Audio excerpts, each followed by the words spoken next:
Hey everybody, I am going to be doing some new categories of graphing. This is going to be graphing with point slope form.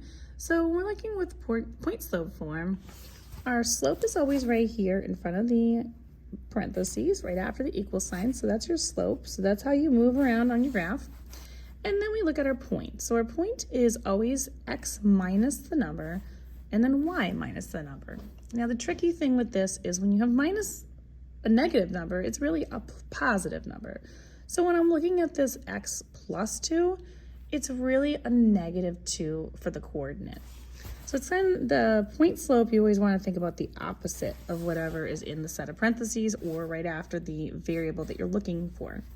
So opposite of a positive 2 is a negative 2, so that's the x coordinate. Opposite of a minus 1 would be a plus 1, so that is your y coordinate. Now that I have this set of points, I'm going to go ahead and graph negative 2, positive 1, put that on my graph, and then I'm going to use that slope that I saw. Now the slope's not in a fraction form this time, so what I'm going to do is make it into a fraction by throwing that number over 1. That allows me to keep the number still 3, but now I can move around on the graph appropriately.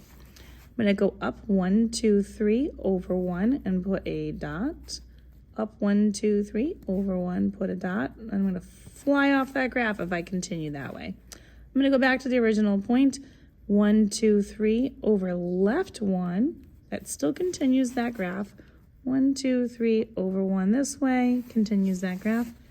Now I can connect. Now you only need 2 points to graph a line, but I like to try to do this as best as I can.